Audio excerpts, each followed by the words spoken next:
आपका फिर से हमारी इस वीडियो में स्वागत है, जिसमें हम क्लास 10 की मैथ को पढ़ने वाले हैं और हमारा चैप्टर 1 चल रहा है, जिसमें हमारे एक्सरसाइज 1.2 के टाइप 1 के सारे क्वेश्चन हो चुके हैं।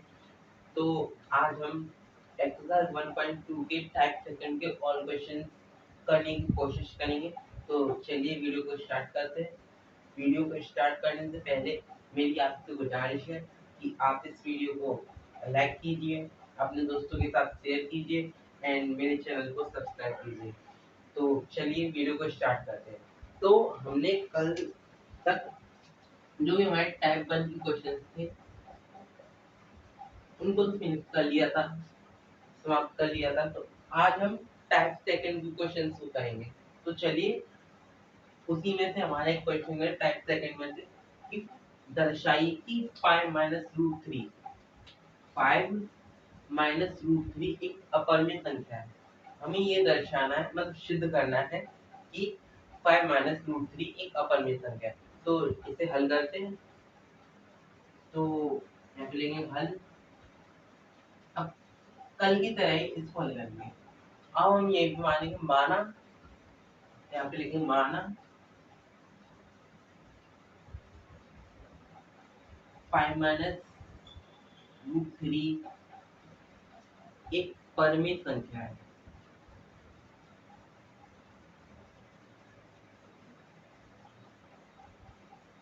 संख्या है, ओके। अब आगे लिखेंगे माना 5 माइनस रूट थ्री बराबर पी अपॉन क्यू, ओके। और कल हमने यहाँ पे देखा था क्वेश्चन कल की तरह Q not equal 0 comma sorry तथा पी व क्यू सह अभाज्य है, सह अभाज्य संख्या है।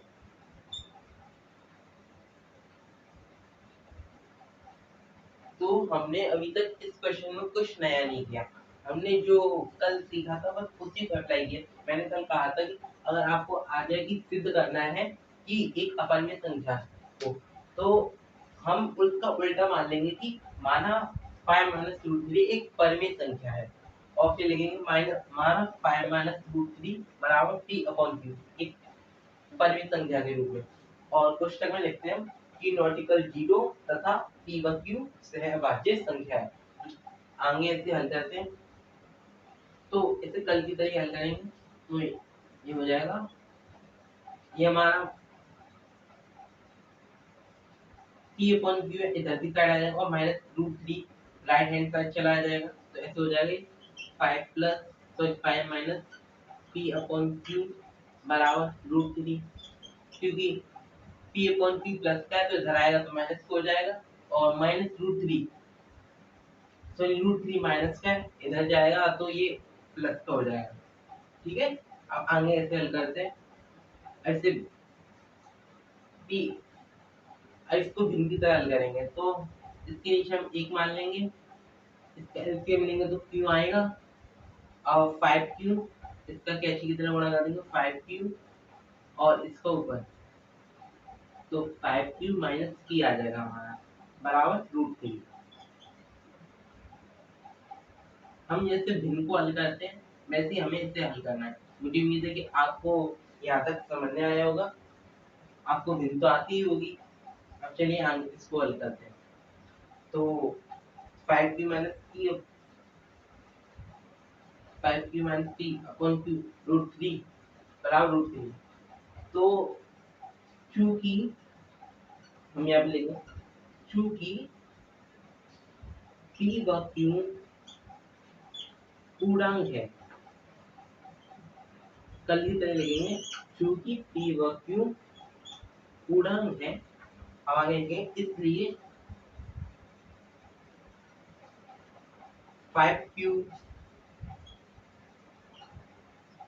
माइनस p भी पूर्णांक होगा, ओके। अब आगे लिखेंगे नीचे, इसलिए हमने यहाँ पे लिख तो दिया क्यू एक पूर्णांक है और ये भी लिखता है 5q माइनस पी एक पूर्णांक है, तो हम यहाँ पे लिखेंगे 5q minus p upon Q एक परिमेय संख्या होगी।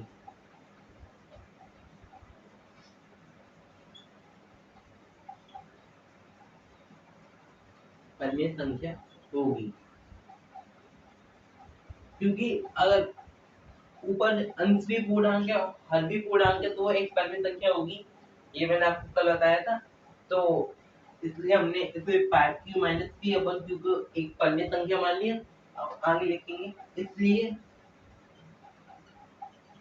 अगर 5q minus p upon Q एक परिमेय संख्या है तो इसका मतलब √3 भी एक परिमेय संख्या होगी, आपको ये मालूम है ना। तो हम यहाँ लिखेंगे इसलिए √3 भी एक परिमेय संख्या होगी, परिमेय संख्या होगी।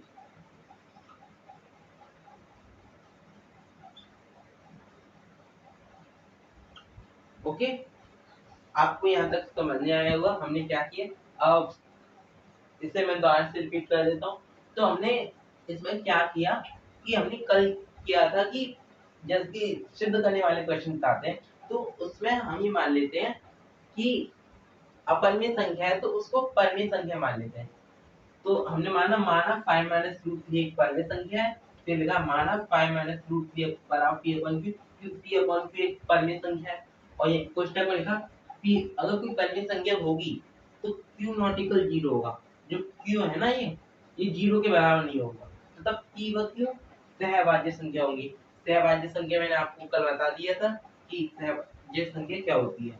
अब हमने p अपॉन q को इधर की साइड लेफ्ट हैंड साइड ले लिया तो ये माइनस का आगे क्योंकि प्लस का था, और √3 को इधर की साइड ले लिया, ये माइनस का था तो इधर आके प्लस का हो गया। अब हमने आगे इसका भिन्न करके इसको हल कर लिया तो q नेक्स्ट का बड़ा होगा 5 में, तो 5q आ जाएगा माइनस p अपॉन q बराबर √3। फिर हमने यहाँ पे लिखा चूंकि p व q तो पूर्णांक है, आपको इतना मालूम है, इसलिए 5q माइनस p भी एक पूर्णांक होगा। अगर p व q एक पूर्णांक है तो ये भी तो एक पूर्णांक होगा, सीधी सी बात है। अब अंक फिर हमने लिखा इसलिए 5q minus p upon q एक परिमेय संख्या होगी। अगर पूर्णांक अंश भी हो और हर भी हो तो वह एक परिमेय संख्या होती है। फिर हमने आगे लगा इसलिए √3 भी एक परिमेय संख्या होगी। अब आगे लिखेंगे चूंकि 5 minus 5q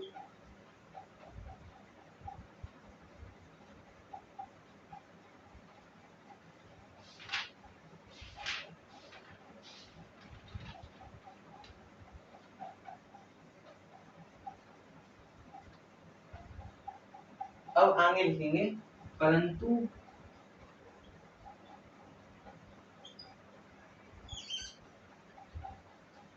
5q minus p upon p q not equal √3 क्यों क्यों क्योंकि √3 एक अपरिमेय संख्या है, एक अपरिमेय संख्या है। अब हमको ये तो मालूम है कि हमने ये पढ़ा है कि √3 एक अपरिमेय संख्या है, तो हमने यहाँ पे लिखे और हमने यहाँ पे क्या सिद्ध किया था कि √3 एक परिमेय संख्या है, पर हम जानते हैं कि √3 एक अपरिमेय संख्या होती है, इसलिए ये एक परिमेय संख्या नहीं हो सकती। तो यहाँ पे लिखेंगे यह हमारी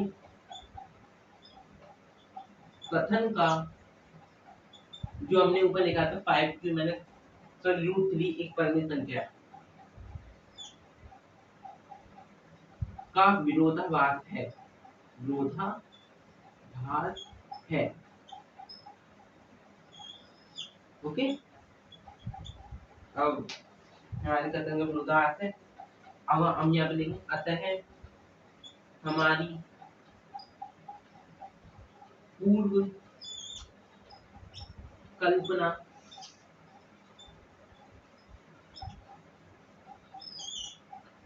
गलत थी। ओके, अब यहाँ पे लिखेंगे अतः 5 माइनस रूट 3 एक परिमेय संख्या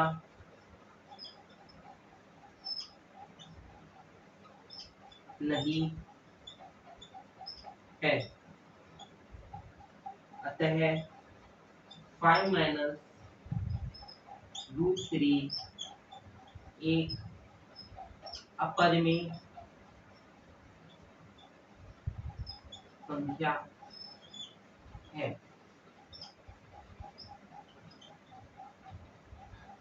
तो यहाँ पे ये हमारा क्वेश्चन समाप्त होता है। मुझे उम्मीद है कि आपको ये क्वेश्चन समझ में आया होगा। और मैं आपको एक बात बता दूं, अगर ये आपको क्वेश्चन 2 नंबर में आया, 2 मार्क्स में आता है, तो आपको ये इतना करना है, इतना करना है। 2 में आता है चाहे 3 में आता है, ओके, तो आपको इतना ही लिखना है। अगर ये क्वेश्चन 4 में आएगा, 4 मार्क्स में आएगा, 5 में आ गया, 6 में आ गया, तो आपको क्या करना है कि हमने यहाँ पे लिखा था कि रूट 3 भी एक परिमेय संख्या होगी, तो फिर हम यहाँ पे लिखेंगे आगे, यहाँ पे लिखेंगे इधर की साइड, माना रूट 3 बराबर पी अपॉन क्यू। इसको इधर की साइड टेक देंगे, मतलब 2 कॉपी कर देंगे। मतलब जैसे कि हम सिद्ध करते नहीं है कि रूट 3 एक अपरिमेय संख्या है, तो बिल्कुल पूरी कॉपी उसको लिख देना है। और फिर लास्ट में आके हमें ये लिख देना है कि रूट 3 एक अपरिमेय संख्या है, अतः 5 माइनस रूट 3 एक अपरिमेय संख्या सिद्ध हुई। ओके, तो चलिए आगे बढ़ते हैं। एक क्वेश्चन मैं आपको फुल रिटिंग करके बता भी दूंगा। हमने अभी उदाहरण 5 किया, तो अब हम उदाहरण 6 किया, तो हम उदाहरण 7 को करते हैं। हमारी बुक में दिया गया उदाहरण 7 की दर्शाना है कि हमें 3√2 एक अपरिमेय संख्या है, तो उसे दर्शाते हैं। चलो यहाँ पे लिखेंगे हल माना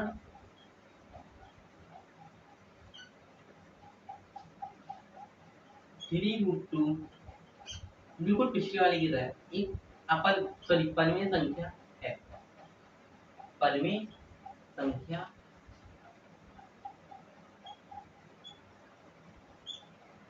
है। ओके, माना 3√2 एक परिमेय संख्या है, माना आगे लिखेंगे 3√2 बराबर पी अपॉन क्यू। आप ए अपॉन बी भी ले सकते हो, तो यहाँ पे लिखेंगे क्यू नॉट इक्वल 0 तथा पी व क्यू सहभाज्य संख्या है। ओके, ये लिख लिया। अब हम यहाँ पे लिखेंगे ये 3 है, तो ये 3 का नीचे उड़ा जाएगा क्यू में, तो ये हो जाएगा √2 बराबर पी अपॉन 3q हो जाएगा ना, पी अपॉन 3q हो जाएगा। अब हम इसको सीधा करके लिख लेते हैं, ऐसे लिख लेते हैं पी अपॉन 3q बराबर √2। ओके, अब यहाँ पे इतना आपको समझ में आया होगा। अब यहाँ पे लिखते हैं चूंकि p व 3q एक पूर्णांक है,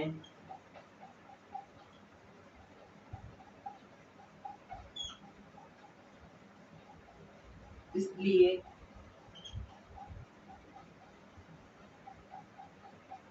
p अपॉन 3q एक परिमेय संख्या होगी, पिछले वाली की तरह, क्योंकि दोनों पूर्णांक है अंशों हर तो एक परिमित संख्या होगी।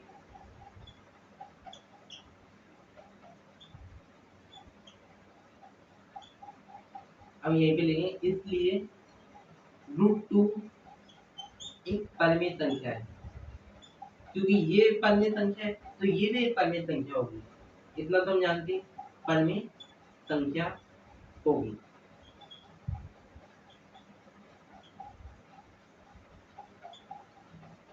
अब ये क्वेश्चन आपको 2 नंबर में आता है, तो ये इतना मैंने अभी पिछली बार तरह का बताया था, परंतु यहाँ पे लिख देंगे परंतु p/3q नॉट इक्वल √2, क्योंकि √2 एक अपरिमेय संख्या है, यह हमारी कथन का विरोधाभास है, ऐसे लिख देंगे। फिर नीचे लिखेंगे अतः हमारी पूर्व कल्पना गलत थी। फिर नीचे लिखेंगे अतः 3√2 एक परिमेय संख्या नहीं है। फिर नीचे लिखेंगे अतः 3√2 एक अपरिमेय संख्या है। अगर 6 नंबर क्वेश्चन आता है, 6 या 5 नंबर क्वेश्चन आता है, तो इसको ऐसे लिखना है, मैं लिख रहा हूँ। तो हम यहाँ पे लिखेंगे माना √2 बराबर a/b। ठीक है, p/q हमने ऊपर ये ले लिया, तो यहाँ पे a/b ले लेंगे। तो यहाँ पे लिखेंगे ऊपर वाले की तरह b नॉट इक्वल 0 तथा p व q a व b वह अभाज्य संख्या है। ओके, अब यहाँ पे लिखेंगे √2 बराबर a/b, तो ये हो जाएगा √2 b बराबर a, और नीचे √2 नीचे आ जाएगा, तो ये हो जाएगा b बराबर a/√2 हो जाएगा ना। अब इतना ये मैंने कल ही क्वेश्चन में कराया था, √2 एक अपरिमेय संख्या सिद्ध करनी है, तो कल जैसी मैंने इसको कर दिया √2 बराबर a/b, और फिर हमने v को इधर ले दिया, तो √2 भी बराबर a हो गया, और फिर हमने √2 को नीचे ले लिया हल्की साइड, तो b बराबर a/√2 हो गया। अब यहाँ पे क्या करेंगे, वर्ग करने पर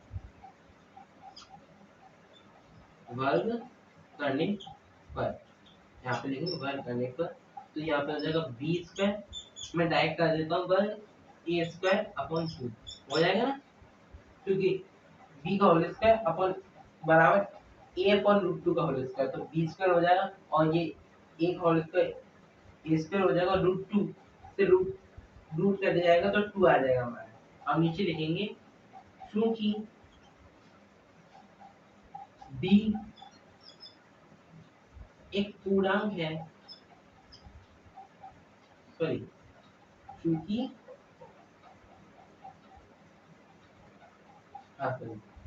चूंकि b एक पूर्णांक है,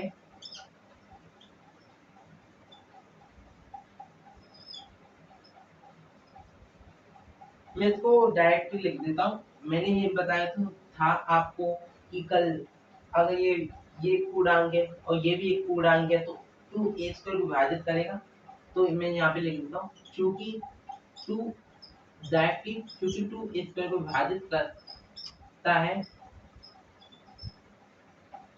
विभाजित करता है, और यहाँ पे लिख देंगे क्वेश्चन में क्रमिक 1.2, इसलिए 2a को भी विभाजित करेगा, विभाजित करेगा। ओके, तो इसको हम पहले समीकरण फर्स्ट वाले लेते हैं। अब कल वाले की तरह यहाँ पे लिखेंगे इधर की साइड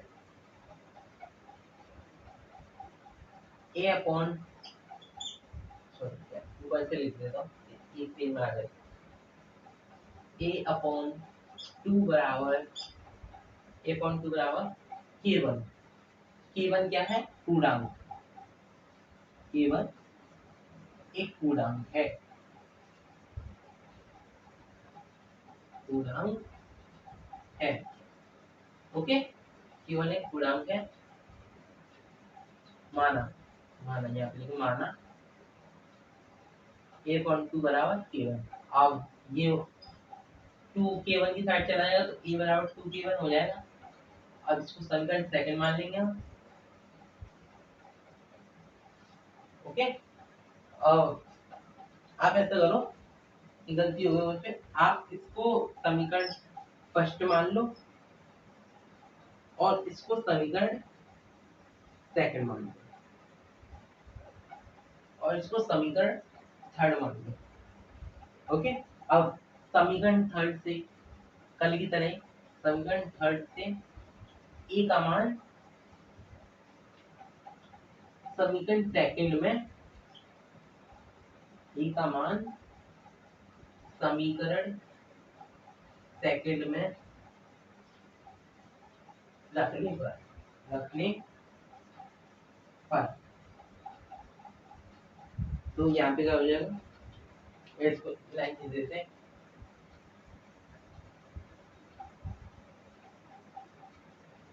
रखने पर, तो यहाँ पे आ जाएगा समीकरण फर्स्ट क्या हमारा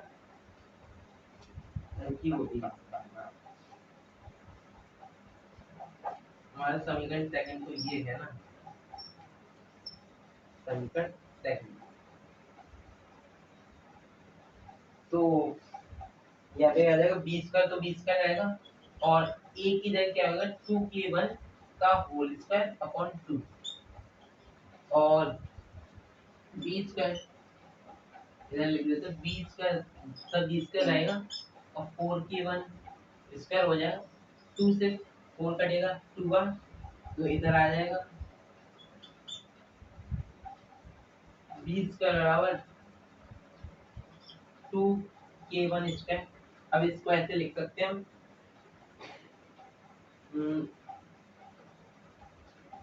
K1 स्क्वायर बराबर 20 स्क्वायर अपॉन 2 लिख सकते हैं ना। अब यहाँ पे हमने इससे, अब यहाँ पे लिख सकते हैं चूंकि K1 एक पूर्णांक है, ऊपर माना है हमने, और B भी एक पूर्णांक है और 2 भी एक पूर्णांक है, तो इससे हम प्रमेय याद करते हैं, प्रमेय 1.2। चूंकि हमने यहाँ पे लिखा था चूंकि 2 इसको विभाजित करता है, तो हम यहाँ पे लिखेंगे चूंकि 2 B इसको विभाजित करता है, विभाजित करता है,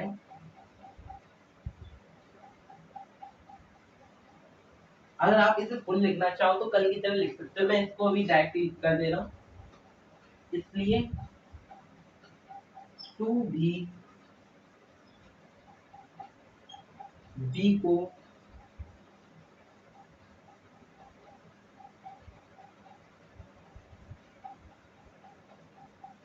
इसलिए 2 भी B को विभाजित,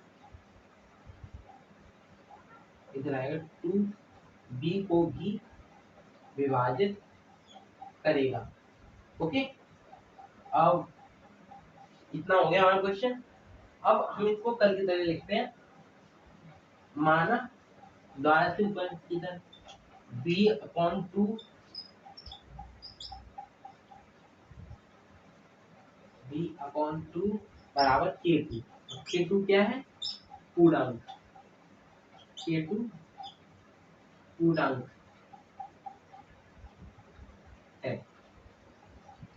अब B बराबर 2K1 2K2 हो जाएगा, हो जाएगा ना, तो इसे समीकरण 4 मान लेंगे। अब इसको लिखते हैं, समीकरण थर्ड व फोर्थ से स्पष्ट है, समीकरण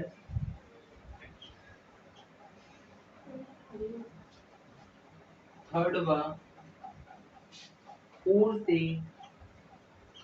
स्पष्ट है कि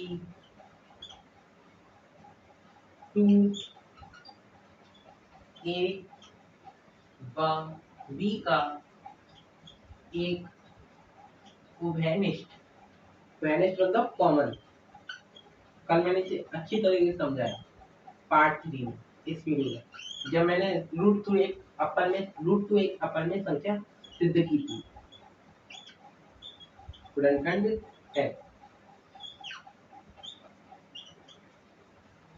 क्योंकि अगर हम 2 को नीचे ले जाएंगे, जैसे कि ऊपर आगे दे सकते हो 2a को विभाजित कर रहा है तो 2a का गुणनखंड होगा एक तो, और यहाँ पे देख सकते हो 2b का एक गुणनखंड है क्योंकि 2b को विभाजित कर रहा है। इससे आपको आना पड़ गया। अब एक मैं बात आपको बता दूं कि जो गुणनखंड होता है, गुणनखंड और अभाज्य गुणनखंड,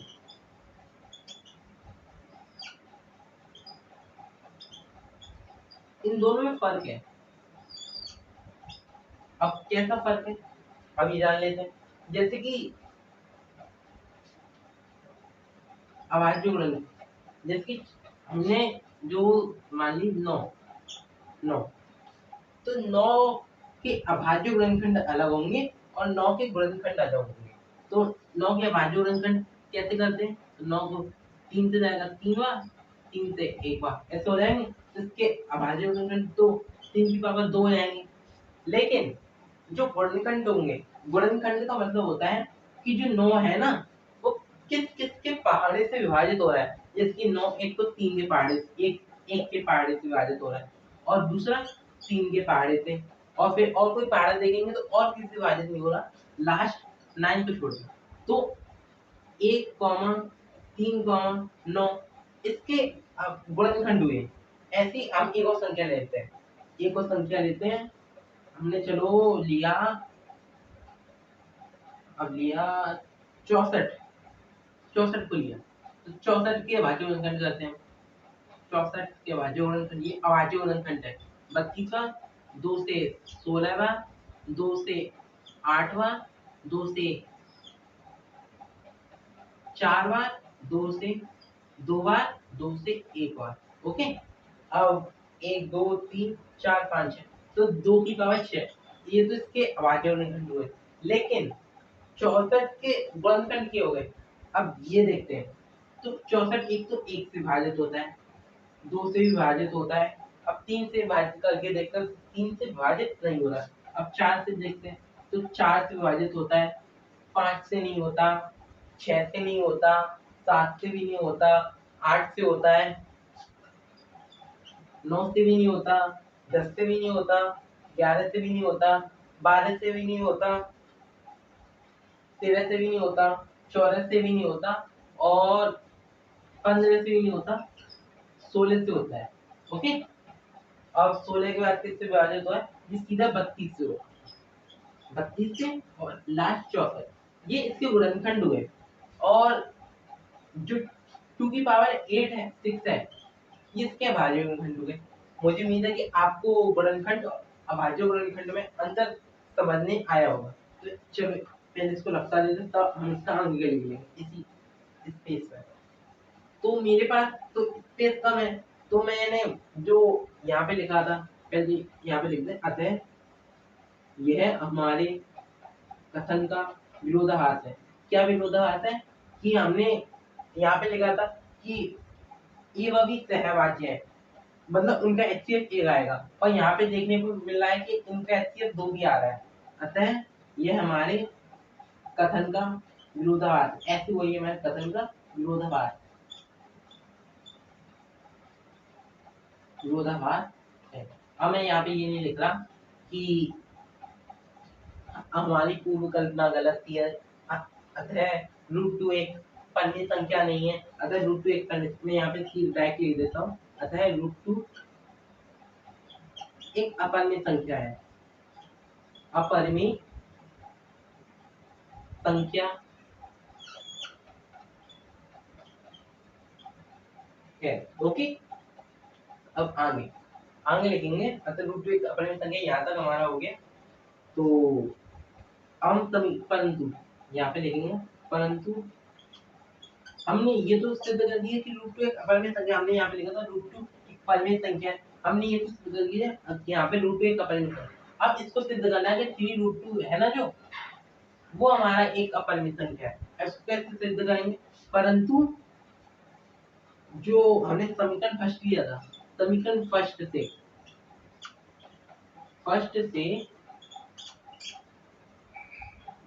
आ गया समीकरण फर्स्ट, ये p अपॉन थ्री क्यू बराबर root two not equal to root two, क्योंकि रूट टू एक अपरिमेय संख्या है।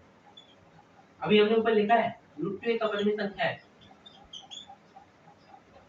अपरिमेय संख्या है। तो ये हो गया हमारा, और यहाँ पे लिखेंगे यह है हमारी कथन का विरोधाभास है। क्या विरोधाभास है, हमने अभी तो लिख दिया अभी उधर की साइड कि रूट टू एक परिमेय संख्या है, लेकिन यहाँ पे लगा रूट टू एक अपरिमेय संख्या है। और यहाँ पे लिखेंगे अतः हमारी पूर्व कल्पना गलती, कौन सी पूर्व कल्पना जो हमने की थी कि माना थ्री रूट टू एक परिमेय संख्या है, अतः हमारी पूर्व कल्पना गलत थी। अतः थ्री रूट टू एक अपरिमेय संख्या है, अपरिमेय, पहले यहाँ पे लिखेंगे थ्री रूट टू एक परिमेय संख्या नहीं है। अब आगे अतः थ्री रूट टू एक अपरिमेय संख्या है, अपरिमेय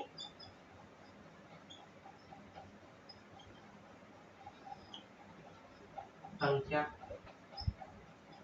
है। तो ये हमारा 6 नंबर क्वेश्चन हो गया। मतलब आपको ये 6 नंबर के क्वेश्चन में इतना लिखना है।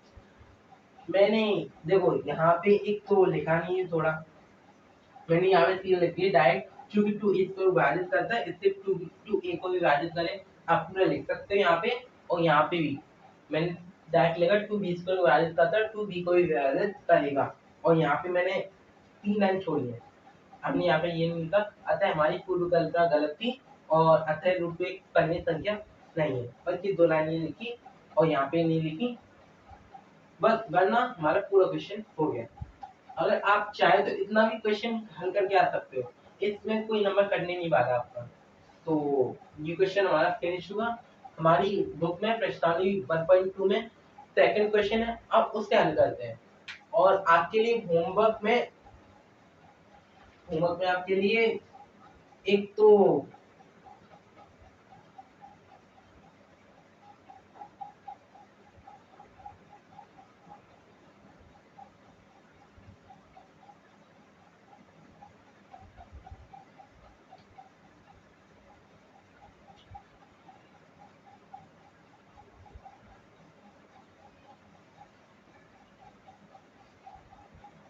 और आपके लिए होमवर्क में जो हमारा होमवर्क है आपका, जो हमारा थर्ड क्वेश्चन है, हमारा थर्ड क्वेश्चन प्रश्नावली 1.2 का, उसका सेकंड कॉमा थर्ड क्वेश्चन आपको करना है।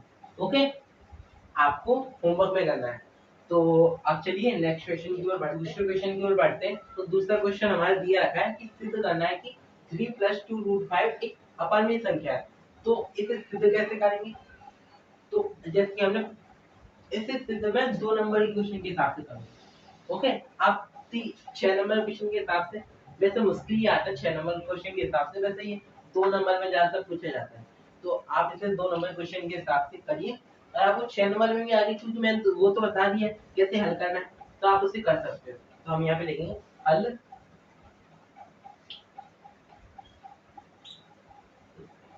माना 3 + 2 √5 एक परिमेय संख्या है। परिमेय संख्या है। तो माना आगे लिखेंगे, माना 3 प्लस 2√5 बराबर P अपॉन Q। तो यहाँ हम क्वेश्चन में लिखेंगे पिछली बार की Q नॉट इक्वल 0 तथा P व Q सहअभाज्य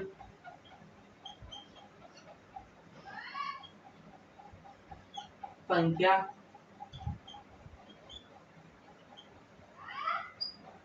है।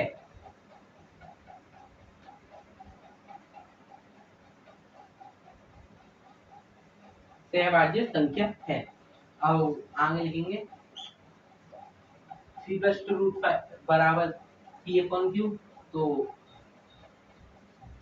ये कैसे होगा, जो हमारा 2√5 है इधर ही रहेगा और 3 है इधर की साइड चलाएगा, तो P अपॉन Q माइनस 3 हो जाएगा ना। तो अब इसे हल करेंगे तो हो जाएगा, भिन्न की तरह हल करेंगे तो अगर Q का बड़ा 3 में होगा तो P माइनस 3Q हो जाएगा और नीचे Q का Q रहेगा, हो जाएगा। अब आगे लिखेंगे √5 बराबर P minus 3Q upon 2Q, क्योंकि जो 2 है वो नीचे चला गया Q की साइड, तो 2Q हो गया। अब इतना तो ये सिंपल है, अब तो आगे होगा समझने।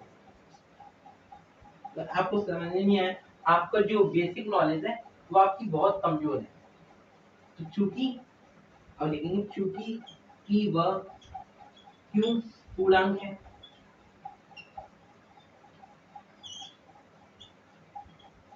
इसलिए P माइनस 3Q ये और वह QQ भी पूर्णांक होगा।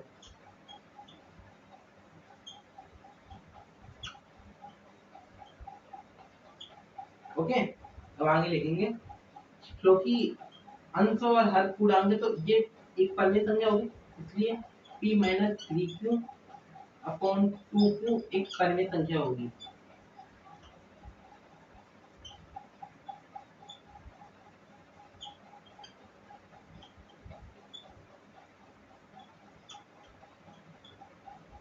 अब यहाँ पे लिखेंगे इसलिए Q ये एक परिमेय संख्या है, तो ये भी एक परिमेय संख्या होगी, इसलिए √5 भी एक परिमेय संख्या होगी।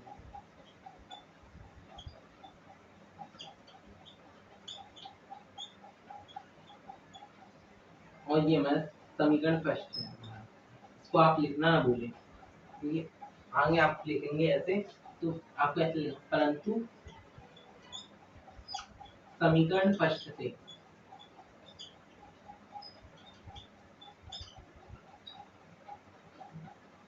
P minus 3Q upon 2Q, मैंने इसको इधर की साइड ले लिया, इसको इधर की साइड, उससे कुछ दिक्कत नहीं, आप चाहे तो यहीं पे ले सकते हो, मैंने इधर ले लिया।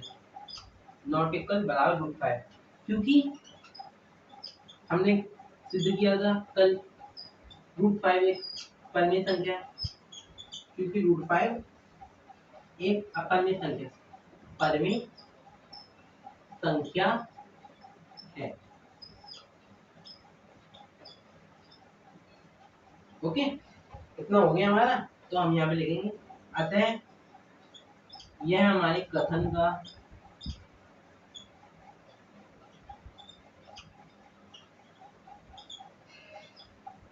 विरोधाभास है।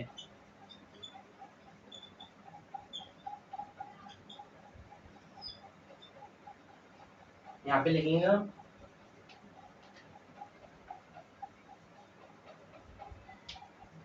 अतः हमारी पूर्व कल्पना, जो हमने ये कल्पना की थी कि 3 प्लस 2√5 एक परिमेय संख्या है, गलत थी। अतः 3 प्लस 2√5 एक परिमेय संख्या नहीं है।